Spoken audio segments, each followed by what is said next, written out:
Hey guys, I am back, and today I just sort of wanted to talk to you guys about a natural cycle versus a medicated cycle for your frozen embryo transfer. Obviously you can tell by the names of them that one involves medication and one is more about letting your body's natural cycle take the lead. When I first started this venture, I had never even heard of a natural cycle. All I knew is that there was lots and lots of hormones to be taken, and I just assumed that was how it was. Then my doctor brought up this natural cycle, and I was like, what is this you speak of? And I want to start by saying, disclaimer, not all doctors offer a natural cycle. And when I get into the details, I'll kind of explain why. And the other thing is, not only do not all doctors offer it, but not everyone is a good candidate for it either. So to start, like one of the most important things to be able to do a natural cycle is you have to have regular cycles. I do, so that's one thing that's sort of in my favor. And the other thing is, I think if you truly have some really serious underlying fertility issues, clearly then hormonal supplementation may be the way that you need to go. So natural cycle is not for everyone. So I have opted to do that. Some of the pros are obviously you don't have to take nearly the level of medication. It's still not medication free, but you're not taking any more injections. So that is definitely something I'm looking forward to. And that also saves you money, right? And so this is one way to not have to spend additional money.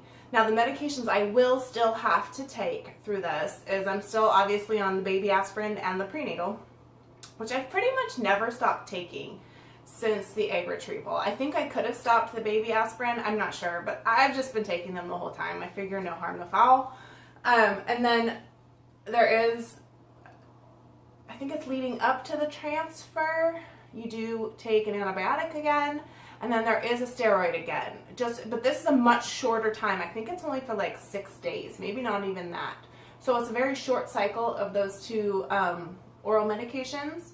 And then for, I think it's like 3 days leading up to transfer. Maybe it's 2 days after transfer. I can't even remember anymore. But anyway, you do have to take progesterone, but it's going to be the vaginal suppositories. So it's not going to be the progesterone and oil. It's just going to be vaginal suppositories. And I don't think I have to stay on them nearly as long as you have to stay on it when you do the progesterone and oil. I think it's just a few weeks that I'm going to be on it. But once I get all my final protocol out, I'll definitely update that and let you guys know. So, but that's it. That's all I'm going to be doing. So no more injections, no estrogen, no, what else is everyone doing? I know some people take Lupron, no Lupron, and I know, and the duration of everything is just very small. So the way this is going to work is it's going to be, the downside to a natural cycle is you don't know when you're going to ovulate, right? So you can't plan the calendar the way you can with a medicated cycle. So there will be lots of monitoring going on.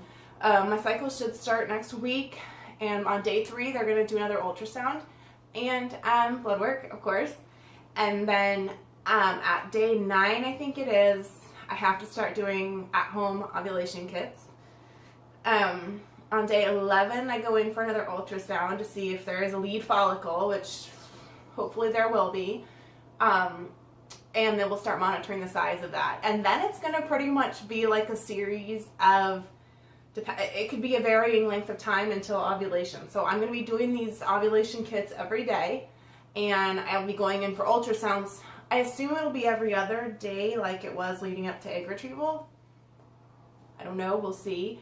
So once I get that positive ovulation kit, my frozen embryo transfer will be 6 days from when I get that positive kit. Now, if they see that the follicle is measuring a particular size and I still haven't ovulated naturally, they may trigger me with that same trigger you used for egg retrieval. So at least it's nothing new and scary. Been there, done that. And if they trigger me, then my frozen embryo transfer is 7 days from when I've triggered, because I think it's because I'll end up surging the next day, and then it's still 6 days from there, I think is how the math works. So it's like we really won't know our transfer date until I've either ovulated or they trigger me. So that's kind of the downside. There's no calendar, there's more monitoring going on. The plus side is it's less expensive, and it's also less medication putting into your body. So I weighed the options, and I did go for the natural cycle, obviously. I don't feel like I've heard of that many people doing a natural cycle, so I am sort of like curious how it's going to go. I really hope it's going to be successful. I don't know. We all hope that these things are going to be successful, right? So, yeah, just playing with numbers and kind of when I'll be getting my next cycle, and then when I should be ovulating, and la la la la la.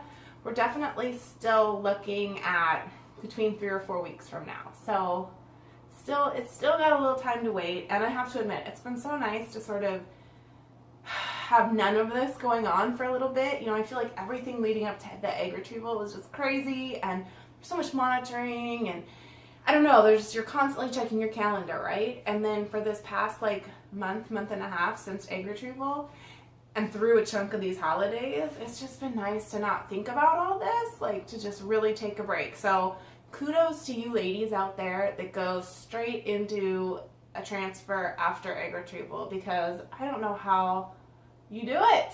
I don't know how you do it. I have been so thankful to have this time off to recover and recoup and just get back to life for a little bit. But in 3 weeks ish, we'll hopefully be doing a transfer. So anyway, that's all I have for you guys today. I guess maybe I'll do another video once I go in for my ultrasound and kind of the ball is rolling on this bad boy, because I don't really know what else there is from here on out. Yeah, that's it. Thanks for watching, you guys. Definitely subscribe if you're interested in following along. Leave me a comment, talk to me. I want to hear about everyone else's things that are going on, what they've been through, questions you might have, anything like that. So anyway, thanks so much for watching. Bye.